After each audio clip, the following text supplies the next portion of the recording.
తల్లిదండ్రులుగా పిల్లలను పెంచడం ఒక పరిచర్య సిరీస్ వాల్యూమ్ 4 బైబిల్ క్రమశిక్షణ పాఠము 6 బలంగా కొనసాగండి.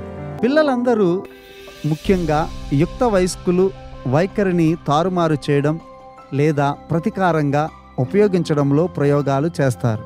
తారుమారు చేయడం అనేది దిద్దుబాటు పర్యవసనాన్ని నివారించడానికి లేదా నియమాలను మార్చడానికి చేసే ప్రయత్నం. ఒక పిల్లాడు ఒక పర్యవసనాన్ని స్వీకరించి తరువాత తరచుగా పేలవమైన వైఖరిని ప్రదర్శిస్తున్నప్పుడు తల్లిదండ్రులు కొన్నిసార్లు ఆ దురవస్థను నివారించడానికి భవిష్యత్తులో దానిని ఇవ్వకుండా ఉంటారు. అయితే సరైన ప్రతిస్పందన వారిని దయనీయంగా ఉండనివ్వడం మరియు వారి కోసం ప్రార్థించడమే. వారు నియమాన్ని మరియు ప్రేరేపకుడిని ఉల్లంఘించిన ఎడల, వారు దిద్దుబాటు పర్యవసనాన్ని నిరాకరించిన ఎడల ఎల్లప్పుడూ దిద్దుబాటు పర్యవసనాన్ని అనుసరించండి. తారుమారు చేయబడవద్దు. పిల్లలు సాధారణంగా అనుమతించబడని పనిని చేయడానికి తాము అనుమతించబడేలా వారి తల్లిదండ్రులను ఒత్తిడి చేయడానికి లేదా అపరాధం చేయడానికి కూడా తారుమారుని ఉపయోగిస్తారు. ఒక 16 ఏళ్ల బాలిక ఒక కచేరీకి వెలుటకు ఆమె అనుమతించబడదని తెలిసి ఆమె తన తల్లిని తారుమారు చేసింది. కుమార్తె వారం రోజులుగా ప్రతిరోజు విచారంగా మరియు కృంగిపోయినట్లు నటించింది. ఒక సాధారణ పెంపకదారునిగా ఆమె తల్లి ప్రతిరోజు కుమార్తెను అడుగుతూ వచ్చింది, తప్పు ఏమి జరిగింది? వారంతా ఆ యువతి కేవలం నిట్టూర్పు విడిచింది. నాకు తెలియదు, నేను సంతోషంగా లేను, ఎందుకో నాకు తెలియదు. చివరగా గురువారం ఆమె ఇలా చెప్పింది, అమ్మా, నేను విచారంగా ఉన్నాను, నా స్నేహితులు ఎవరూ లేరు. నేను నా స్నేహితులతో రేపు రాత్రి ఈ కచేరీకి వెళ్ళగలిగితే నేను మంచి అనుభూతి చెందుతాను. ఈ సమయంలో ఆమె తల్లి తన దీనమైన కుమార్తె సంతోషంగా ఉండాలని కోరుకునే స్థాయికి మార్చబడింది. అది ఏ కచేరీ అని అడిగింది. కుమార్తె తన తల్లికి ఏ కచేరీ అని చెప్పినప్పుడు ఆమె జవాబిచ్చింది, అయ్యో, అది మంచి కచేరీ కాదు. మరోసారి ఆ యువతి నిట్టూర్చింది. అయితే అమ్మా, ఆమె తల్లి జవాబిచ్చింది, సరే, నేను నిన్ను వెళ్ళనిస్తాను మరియు నేను నాన్నకు చెప్తాను. ఓహ్, పర్వాలేదు, ఏదేమైనా మనం ఆయనకి చెప్పవద్దులే, అతనికి చాలా కోపం వస్తుంది అని నాకు తెలుసు, కాబట్టి దీన్ని మన మధ్య ఉంచుదాం. ఆ అమ్మాయి చేసిన తారుమారు నైపుణ్యం ఆమె తల్లిని వెంటనే మార్చివేసింది. తారుమారు చేసే వైఖరులు మిమ్మలను అలసిపోనివ్వద్దు. పిల్లవాడు విచారంగా ఉన్న ప్రతిసారి ఒక రకమైన తారుమారు కాదు. అయితే అలాంటివి జరిగినప్పుడు ఎల్లప్పుడూ ఒక వివాహిత దంపతులుగా చర్చించండి. జ్ఞాపకం ఉంచుకోండి, మీరు ఒక జట్టు. ఇది చిన్న వయసులోనే పిల్లలు తమ సొంత దారిని కోరుకోవడంలో మొదలవుతుంది. మీరు ఇచ్చేంత వరకు 2 ఏళ్ల చిన్నారి ఏడుపుతో సాధిస్తుంది. ఇది ఒక రకమైన తారుమారు చేసే నైపుణ్యం. ఇది మనకు ఆశ్చర్యం కలిగించకూడదు. మనము గర్వంగా మన సొంత మార్గాన్ని కలిగి ఉండాలని కోరుకుంటాము మరియు మన హృదయాలలో మూర్ఖత్వంతో పుట్టాము. సామెతలు 22:15 ప్రభావవంతమైన వయస్సు తగిన దిద్దుబాటు పరిమాణాలు తదుపరి పాఠంలో అందించబడ్డాయి. ప్రతీకారం తీసుకోవద్దు. కొంతమంది పిల్లలకు ఒక చెడు వైఖరి వారి తల్లిదండ్రులకు కోపం తెప్పిస్తుందని తెలుసు. మీరు ఆగ్రహంతో నిండిపోయినప్పుడు అది ఒక చిన్న బిడ్డకు సంతృప్తిని ఇస్తుంది. ఇది వారి శరీరమును పోషించడమే కాకుండా మీ పునాది మరియు అధికారాన్ని నాశనం చేస్తుంది. ఒక ఆట ఆడడానికి 2 కావాలి. చిన్న బిడ్డ మిమ్మల్ని ప్రతీకారం తీర్చుకోవడానికి అనుమతించవద్దు. వారి వైఖరి లేదా ప్రవర్తన మీ అంతర్గత సమాధానమును ప్రభావితం చేయనివ్వద్దు. మీ భావోద్వేగాలను గమనించండి. మీ క్రమశిక్షణ ప్రణాళికకు కట్టుబడి ఉండండి. మీరు ఆడకపోతే వారు చివరికి ఈ అనారోగ్యకరమైన చిన్న బిడ్డల చేష్టల ఆటను వదిలివేస్తారు. ప్రతీకార వైఖరి ఆట ఒంటరిగా ఆడినప్పుడు సరదాగా ఉండదని వారు త్వరలోనే కనుగొంటారు. అవును, దేవుడు మనకు భావోద్వేగాలను ఇచ్చాడు. అయితే మనం ఆత్మ నిగ్రహాన్ని సాధనం చేయడం ద్వారా పెద్దవారి గుణలక్షణాల్ని ప్రదర్శించాలి. ఇది క్రీస్తులో మనకున్న బలమైన పునాది నుండి వస్తుంది.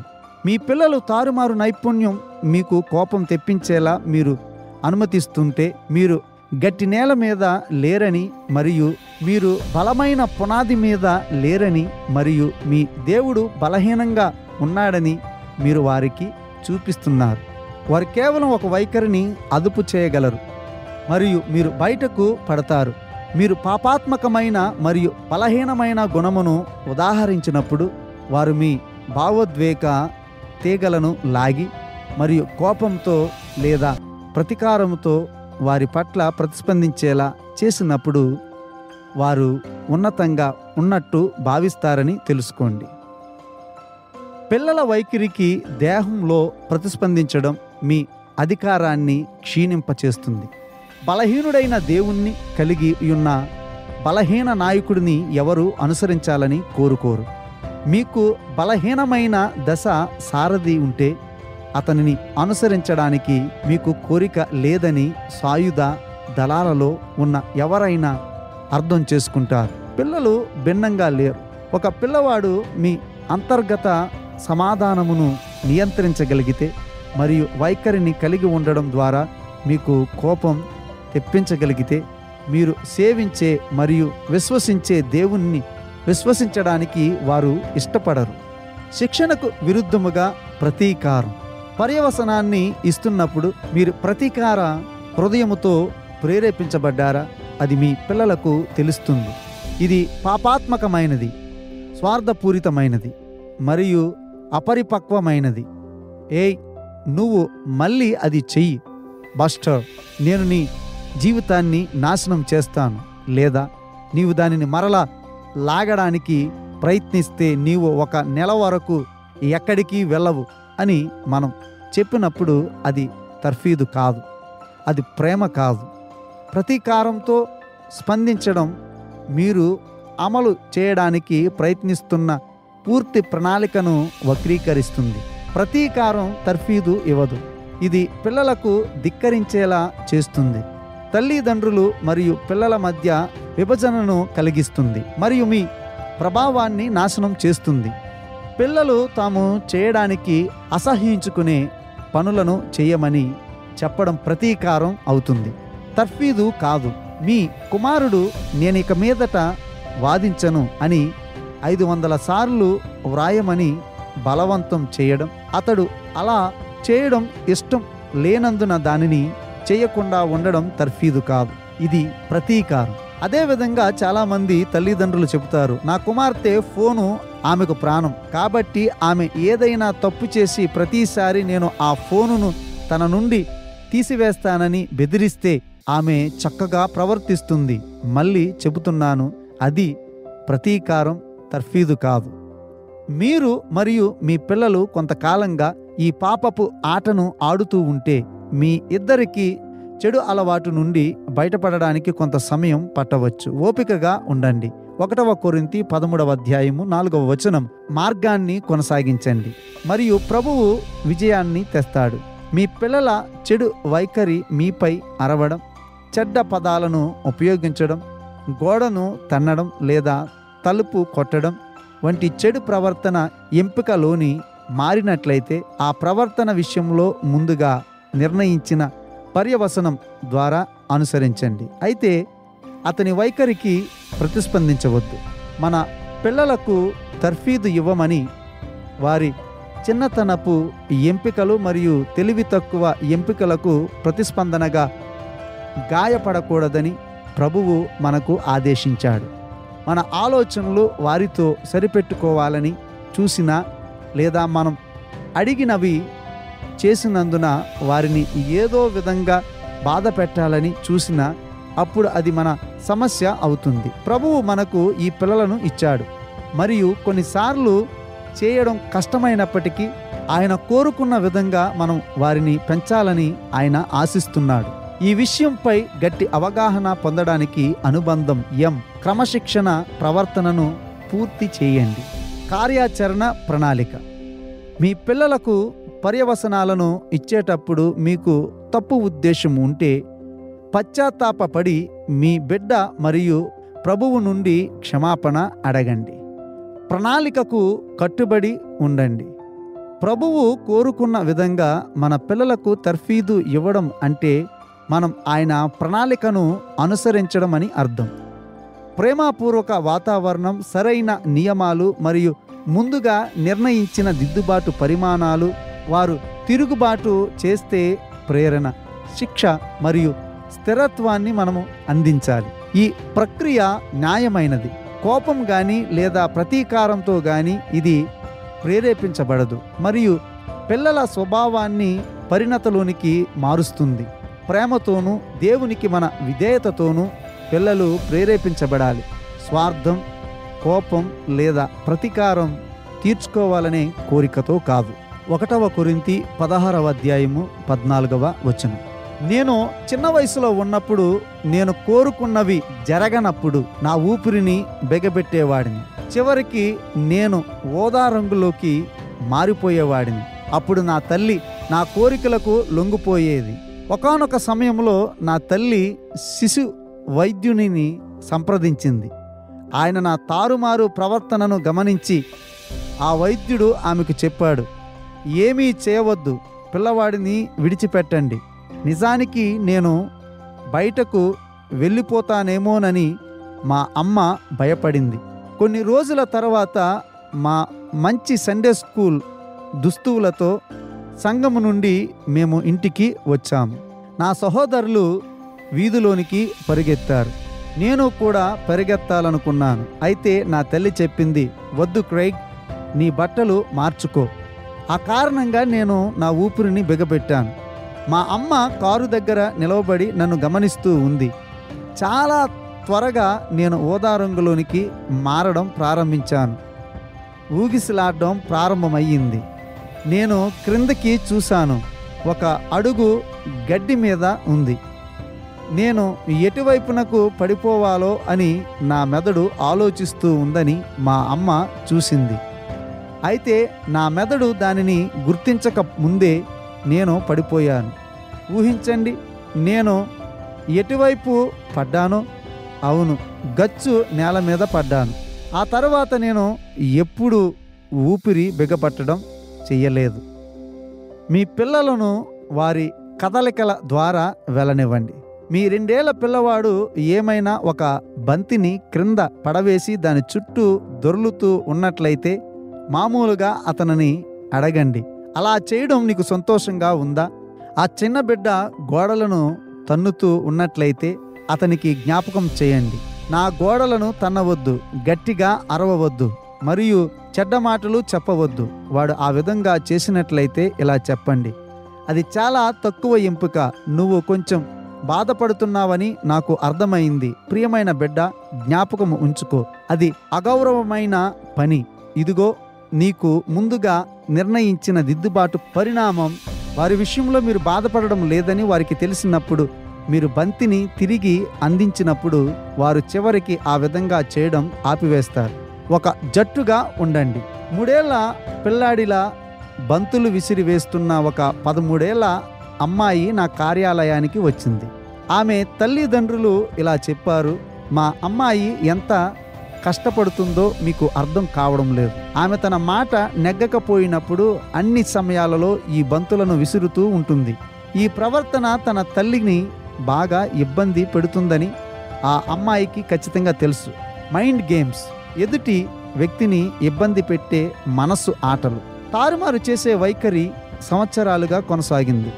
మరియు ఆమె తల్లి ప్రతిచర్య యుక్త వయసులో కూడా ఆ కుమార్తె శిశువులా నటించడం కొనసాగించడానికి ఆమెకు ఒక విధమైన తర్ఫీదును ఇచ్చింది.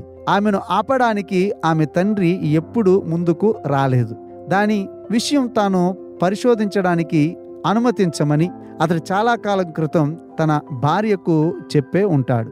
వారి కుమార్తెకు తర్ఫీదు ఇచ్చే విషయంలో తల్లిదండ్రులు ఇష్టపడకపోవడంతో ఆ అమ్మాయి తన వింత ప్రవర్తనను కొనసాగించింది. వారు ఆమె కోరికలకు లొంగిపోతూ ఉన్నారు. మార్పు కోసం అవసరమైన దిద్దుబాటు పరిణామాల నుండి ఆమె తప్పించుకుంది. భార్య తన భర్త చెప్పేది వినడానికి ఇష్టపడకపోవడం, తమ కుమార్తె ఈ విధంగా ప్రవర్తించే విధానం నుండి వైదొలిగేలా సమయం వచ్చినప్పుడు భార్య తన భర్తకు లోబడడానికి ఇష్టపడకపోవడం కారణంగా ఆమె భర్తతోనూ తన కుమార్తెతోనూ మంచి సంబంధాన్ని కొనసాగించడం కష్టం అయ్యింది. తల్లిదండ్రులు ఒకరితో ఒకరు వాదించడానికి మరియు చర్చించడానికి కోరుతూ ఉన్నట్లయితే వారి పిల్లలు అధికారం పట్ల అగౌరవాన్ని పెంచుకుంటారు. నా భార్య మరియు కుమారుడు మధ్య జరుగుతున్న సంభాషణ పెరిగిపోతున్నప్పుడు మధ్యలోనికి నేను వెళ్ళాను. అయితే ఆమె దానిని గుర్తించలేదు. నేను నా పెద్ద కుమారుడితో, నువ్వు ఎవరితో మాట్లాడుతున్నావో గుర్తించుకో. ఆమె నా భార్య, ఆమె నా రాణి. నీవు ఆ స్వరాన్ని ఎప్పుడూ ఉపయోగించకూడదు అని నేను చెప్పాను. నా భార్య కూడా దానిని చూడలేదు. ఆమె వారి సంభాషణలో పూర్తిగా నిమగ్నమై ఉంది. నేను వెంటనే అతనికి పరిణామం ఇచ్చాను. తర్వాత వాళ్ళు ఆ పరిస్థితికి ఏ విధంగా వచ్చారో నేను నా భార్య చర్చించుకున్నాం. ఇప్పుడిప్పుడే అది తీవ్ర రూపం దాల్చిందని ఆమె వివరించింది. నేను ఆమెతో చెప్పాను, హనీ, నీవు తిరిగి సంభాషణలో ఇలా చెప్పవచ్చు, ఇది ఈ చర్చకు ముగింపు. నిక్, నేను నీ వైపు విన్నాను, అది చాలు. నేను ఇకపై చర్చించదలుచుకోలేదు. ఈ చర్చకు సంబంధించినవి నీవు మరొక్కసారి నోరు విప్పితే దానికి ఫలితం ఉంటుంది. నిజానికి వారిద్దరి మధ్య మాటలు పెరిగిపోవడం చూడలేకపోయినప్పుడు నేను ఆమెను బలపరిచాను. నాకు అవసరమైనప్పుడు ఆమె నాకు సహకారాన్ని ఇస్తుంది. తండ్రులారా, మీ పిల్లలకు తర్ఫీదు ఇవ్వడానికి ఒక జట్టుగా కలిసి పనిచేయండి. కలిసి ప్రార్థించండి. రాజీ పడకండి. మూర్ఖత్వానికి పాల్పడవద్దు మరియు మీరు విజయం సాధిస్తారు. 5 నియమాలు. మన పురోగతిని పరిశీలించడానికి వాల్యూమ్ 1 మరియు 2 నుండి 5 నియమాలను సమీక్షిద్దాం. మీ విధానం మారిందా? మీరు ఇప్పటికే మీ సంతాన శైలికి సానుకూల మార్పులు చేశారా? మీరు ఏదైనా మెరుగ్గా లేదా మొదటిసారిగా అమలు చేయాలనుకుంటున్నారా? మీరు ఈ క్రింది అంశాలలో దేనిలోనైనా అజాగ్రత్తగా ఉంటే ప్రభువు ముందుకు వెళ్ళి మీరు ఎక్కడ విఫలమయ్యారో ఒప్పుకోండి మరియు మార్పు చెందడానికి తగిన జ్ఞానం మరియు కృప కోసం ఆయనను వేడుకోండి. మీరు ఈ నియమాలలో దేనినైనా మరిచిపోయినట్లయితే ప్రార్థనాపూర్వకంగా పాఠాలను సమీక్షించండి మరియు ప్రభువు మీతో మాట్లాడిన ప్రాంతాలను గుర్తించండి. ముఖ్యంగా ప్రశ్నలు, ప్రార్థనలు మరియు వ్యక్తిగత గమనికలకు మీ సమాధానాలను పరిశీలించండి. పాఠాల సంఖ్యలు క్రింద ఇవ్వబడ్డాయి. దేవుడు మీకు ఏమి చెబుతున్నాడో మరియు అవసరాన్ని బట్టి మీరు ఏ విధంగా మార్పులు చేయగలరో గుర్తించండి. నియమం 1. మనం సేవకులం. వాల్యూమ్ 1, పాఠం 3. మనం క్రీస్తుకు ప్రాతినిధ్యం వహించాలి మరియు సేవకుని వైఖరితో ఆయన చిత్తం మరియు లక్ష్యాలను అమలు చేయాలి. నియమం 2. మనం దేవుని మహిమను ప్రతిబింబిస్తాము. వాల్యూమ్ 1, పాఠం 4. మనం ఆయనను మన పిల్లలకు ప్రతిబింబించాలి. కోపం తెచ్చుకోవడం, క్రీస్తు స్వభావాన్ని ప్రదర్శించడం కాదు. నియమం 3. దేవుడు మనలను మారుస్తున్నాడు. వాల్యూమ్ 1, పాఠం 5. ఈ శోధనలు మరియు కష్టాల ద్వారా దేవుడు మనలను మారుస్తాడు. మనము ప్రక్రియ ద్వారా వెళ్ళాలి. నియమం 4. దేవుడు మన బలమైన పునాది. వాల్యూమ్ 1, పాఠాలు 6 నుండి 9. మన బలమైన పునాది ఈ నియమాలను అమలు చేయడానికి బలం మరియు అవగాహనను అందిస్తుంది. నియమం 5. అత్యంత గొప్ప ప్రేరణ అంటే ప్రేమయే. వాల్యూమ్ 2, పాఠం 2. క్రమశిక్షణ ప్రక్రియలో కోపం మరియు కఠినమైన పదాలు కాదు. పిల్లలను ప్రేరేపించేది ప్రేమ మాత్రమే. నియమం 5 నుండి ప్రేమ యొక్క కొన్ని లక్షణాలను పరిశీలించండి. ప్రేమ ప్రతిస్పందించడమే, ప్రతిచర్య కాదు. వాల్యూమ్ 2లో పాఠం 3. మీరు ప్రేమలో ప్రతిస్పందిస్తున్నారా లేదా శరీరములో ప్రతిచర్య జరిగిస్తున్నారా? ప్రేమ అనేది ఒక ఎంపిక, అనుభూతి కాదు. పాఠం 2లో, వాల్యూమ్ 2లో, పాఠం 3. మీ భావోద్వేగాలు మీ పిల్లలకు మీ ప్రతిస్పందనలను నియంత్రిస్తాయా లేదా పరిశుద్ధాత్మ చేస్తున్నాడా? ప్రేమ 1 కొరింథీ 13వ అధ్యాయము వాల్యూమ్ 2లో పాఠాలు 4, 10ని అభ్యసిస్తుంది. మనము ప్రేమ యొక్క గుణలక్షణాలను లోతుగా సమీక్షించాము. మన ప్రేమ సహనం మరియు దయగలది.